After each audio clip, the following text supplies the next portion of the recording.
अस्सलाम वालेकुम।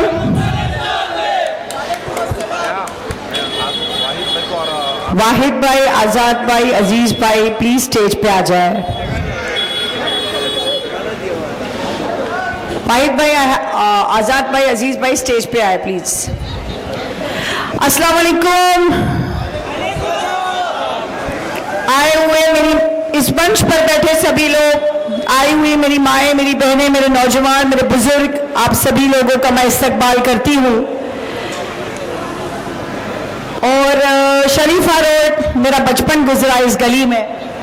मंच पर बैठे बुजुर्ग जिनकी सरपरस्ती पे मैं चुनाव लड़ने जा रही हूँ, इनकी दुआओं से, मेरी माओं की दुआओं से, मेरी आई हुई बहनों की दुआओं से, इस मोहल्ले के वो हर शख्स, हर भाई, हर बेटे की दुआओं से ये बहन पहली बार इलेक्शन लड़ने जा रही है। मेरी वालिदा इस मंच पे मौजूद है और मुसलसल 15 साल मेरी वालिदा इस प्रभाग से नगर सेविका रही। और मेरे वालिद साहब, मेरी वालिदा 2007 में पहला चुनाव लड़ी थी और मेरे वालिद साहब का इंतकाल हुआ और तकरीबन आज तक मेरी वालिदा कंटिन्यू नगर सेविका रही। अब इलेक्शन होने जा रहा है तकरीबन 9 साल बाद और अल्हम्दुलिल्लाह सुम्मा अल्हम्दुलिल्लाह सबसे पहले मैं मेरे भाई जनाब नजीब सुलेमान मुल्ला जी का दिल से शुक्रिया अदा करती हूँ, जिन्होंने मुझे उस लायक समझा कि उन्होंने मुझे राष्ट्रवादी कांग्रेस पार्टी जनाब अजीत दादा पवार साहब के नेतृत्व में टिकट दी, अपना उम्मीदवार चुना। और मेरे साथ ये तीनों भाई जफर नुमानी जी, आबिद कलदानी जी, जावेद सिद्दीकी जी, ये तीनों भाई मेरे साथ शाना बाई शाना मजबूती के साथ हम चुनाव लड़ने उतरे हैं। आप सबके बिना मुश्किल है, आप सबका साथ इंशाल्लाह आप हम चारों को फतेह पे ले जाएगा, ये मुझे पूरी उम्मीद है। क्या कहूं, किसके बारे में कहूं, वक्त जाया होता है अगर किसी के बारे में बात करूंगी तो।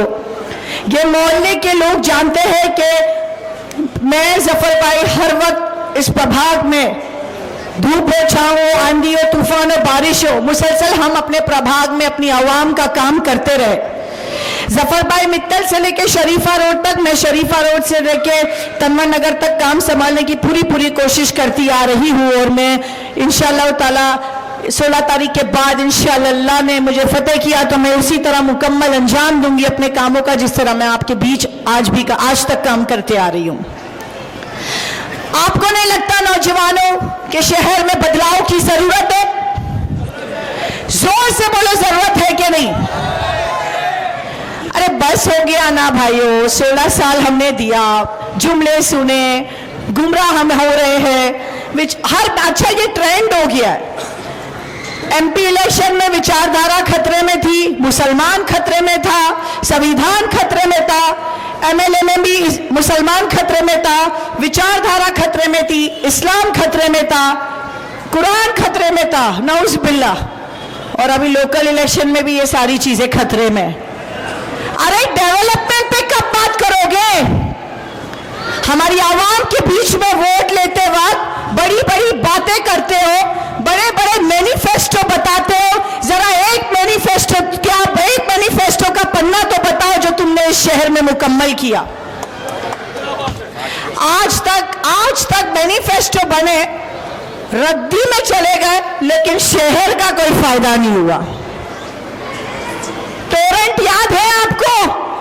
1 साल पहले जनाब नजीब मुल्ला इसी मंच पे आए थे और अपने आप लोगों से उन्होंने गुजारिश की थी कि इस बेटे को, इस भाई को आप चुन के दे। लेकिन बहरहाल अल्लाह की मर्जी, वो वक्त अलग था और आज का वक्त अलग है। और ठीक 1 साल बाद मैं इस मंच पे खड़ी हूँ और हम चारों इस मंच पे मौजूद है और हम चारों इस मंच पे आप सबके बीच इलेक्शन की कैंपेनिंग कर रहे हैं। देखिए, मैं आपको एक डिफरेंस बताना चाहती हूँ। एमपी इलेक्शन में हमने किसको वोट दिया? वैशाली दारेकर, सही बोला आपने। किसकी कैंडिडेट थी वो? उद्धव जी ठाकरे साहब। मशाल मशाल मशाल। वो मैडम हार गई, क्या कभी दिखाई दी इस शहर में? क्या मुसलमानों को शुक्रिया अदा किया उस खवातीन ने? हमारे 1 लाख वोट क्या हो गए? जाया। क्या हो गए? जाया हुए ना। वोट दिया ना हमने, उनका मुकद्दर वो नहीं जीती। शुक्रिया, तो हमारी कौम कम से कम उनसे उम्मीद रखती थी। सबसे ज्यादा नारे हमने ही लगाए, सबसे ज्यादा वोट हमारे ही कौम ने और हमारे ही मोहल्ले ने भर भर के दिया, हमारे शहर ने दिया। लेकिन सोचिए आप, उसके ठीक बाद जब एमएलए इलेक्शन हुआ तो आपका मोमीन भाई, आपका मोमीन बेटा, एक मुसलमान बच्चा जनाब नजीब सुलेमान मुल्ला हारने के बाद भी आपके बीच मौजूद है या नहीं है? तो ये फर्क है अपने वाले में। आए ना नजीब भाई आपके बीच मुसलसल 1 साल, क्या हमने उनकी क़यादत को छोड़ दिया? इलेक्शन हारने के बाद भी हमने उनकी क़यादत को नहीं छोड़ा, क्योंकि जब हमने उनकी क़यादत को थामा तब हमने ये सोच रख ली, अब हमारी ये सोच हो गई थी कि अब हमें अपनी लीडरशिप के बारे में सोचना है। अब हमें अपनी लीडरशिप को आगे किस तरह हम अपनी लीडरशिप को आगे बेच सकते हैं, इसके ऊपर हमें सोचना है। शहर को 1 साल पहले नजीब भाई ने प्लेग्राउंड का वादा किया, हमारी पूरी टीम नजीब भाई के साथ मिलकर आज शहर को हमने प्लेग्राउंड दिया।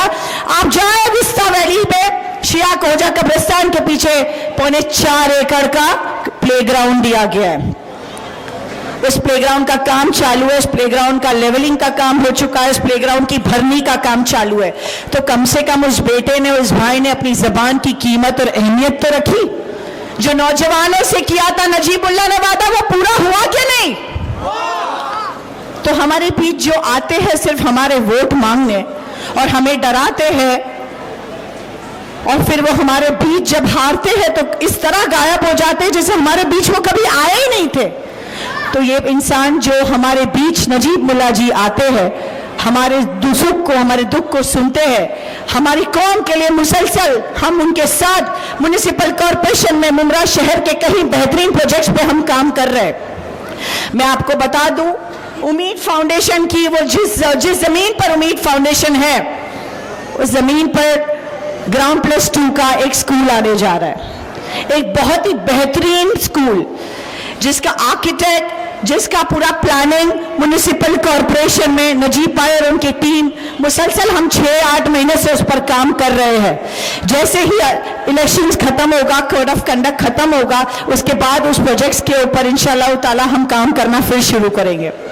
मैं आपको बता दूं, एक डीपी रोड आ रहा है।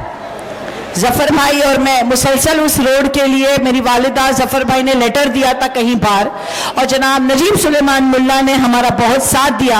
हमें डीपी रोड मिलने जा रहा है और उसका शुक्रिया अदा मैं करूंगी माननीय अजीत दादा पवार साहब को। वो डीपी रोड निकलेगा कहाँ? DZ सिटी के पास। कितना आसान हो जाएगा, पीछे से रास्ता निकल जाएगा, जफर भाई की ऑफिस के पास से रास्ता निकल जाएगा।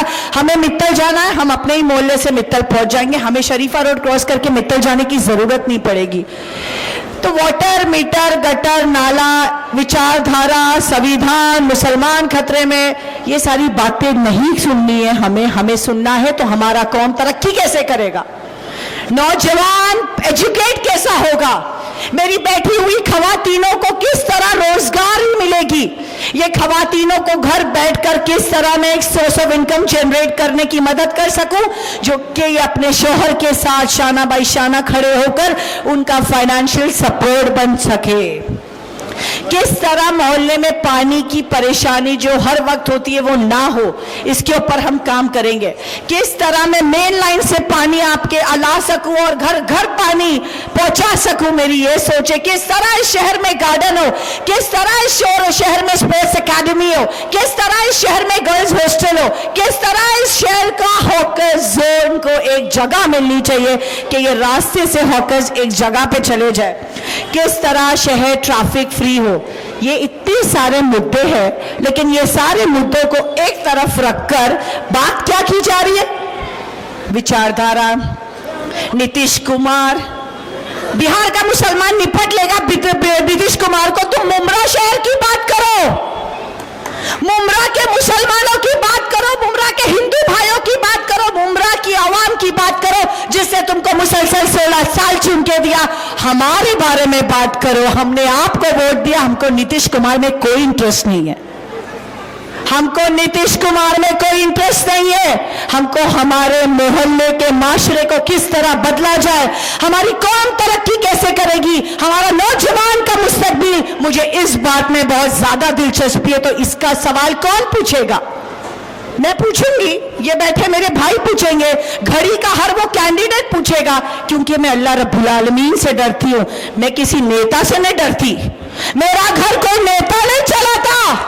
अल्लाह के फजलो करम से मेरे वालिद साहब को इंतकाल हो 15 साल हो गए, मैं अपने पैरों पे खड़ी हूं, सक्षम हूं, और अल्लाह की मदद है। ये आगे भी अल्लाह ही तवक्कल और अल्लाह की ही मदद लगेगी, इंसान की नहीं, इंशाअल्लाह।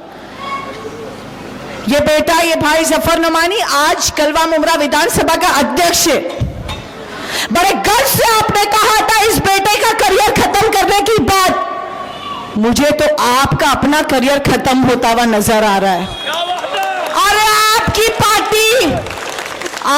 पार्टी कंगाल होती जा रही है, खाली होती जा रही है, दिन ब दिन कोई ना कोई नजराब नजीब सुलेमान मुल्ला का हाथ थाम रहा है। आखिर कुछ तो बात होगी ना।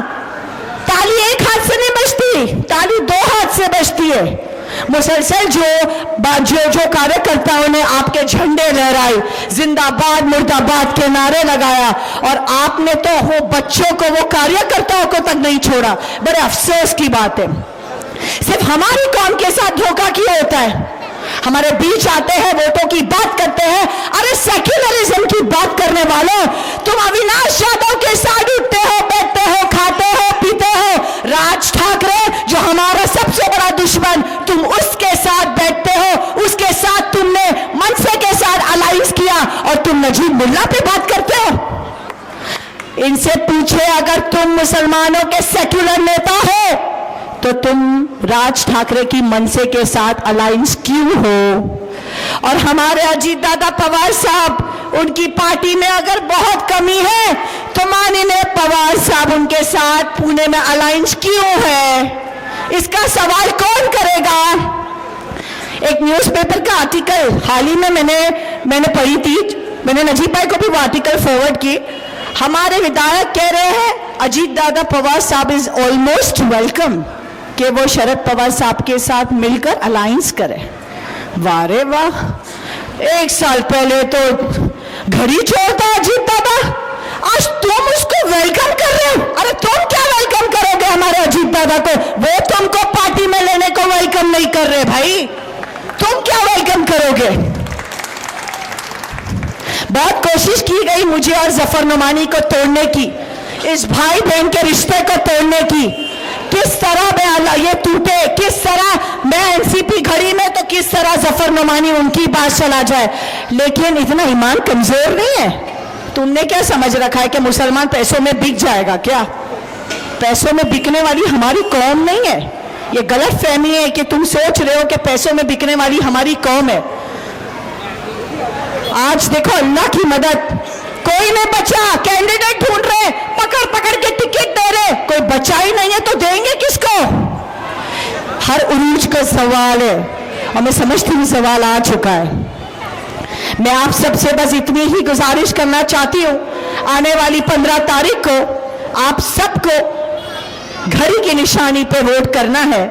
मैं इस मोहल्ले की बेटी हूँ, ये मोहल्ले में मेरा बचपन गुजरा है। मेरे वालिद साहब मरहूम, मेरी वालिदा, सभी से इस मोहल्ले का एक एक बच्चा, एक एक माँ, एक एक घर, एक एक भाई, एक एक बेटा, एक एक बुजुर्ग वाकिफ है। मेरे पड़ोसी है आसिफ अंकल, समाजवादी पार्टी में थे हम। हमारा पहला राजनीतिक दौर समाजवादी पार्टी से शुरू हुआ। तो मैं आपको बता दूं, जो आपके चमचे बोलते फिरते हैं ना कि यावार साहब की देन है, तो मेरी वालिदा 2017 में चुन के आई थी, 2009 में तुम आए थे, और लाने वाले भी हम ही लोग थे तुमको। तो ये किसी की देन नहीं है, ये अल्लाह की देन है। आप लोग घड़ी की निशानी पे वोट करेंगे कि नहीं? अरे जोर से बोलो, मुझे आवाज नहीं आ रही। नजीब मुल्ला का हाथ मजबूत करेंगे कि नहीं? देखिए, हारने के बाद वो बेटे की हिम्मत नहीं टूटी, उसकी टीम का जज्बा नहीं टूटा। फिर भी आपके बीच हम आए हैं जनाब नजीब सुलेमान मुल्ला की क़यादत में। वो दौर अलग था, ये दौर अलग है। अब हर घर बोल रहा है बदलाव जरूरी है, और हर घर का बच्चा बोल रहा है घड़ी घड़ी घड़ी घड़ी और सिर्फ घड़ी। वो बैलेट यूनिट, मैं एक बैलेट यूनिट बता के बस अपनी बात खत्म करना चाहती हूं।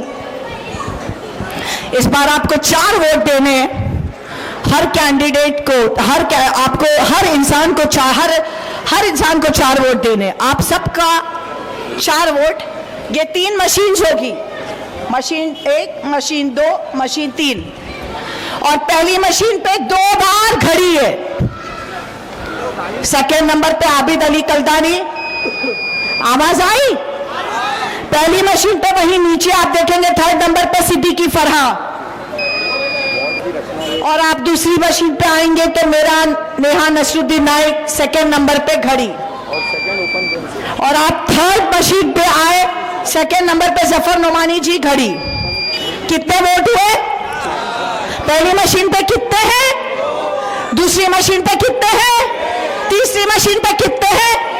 और सबसे मजेदार बात, 2 नंबर फतेह का है कि नहीं?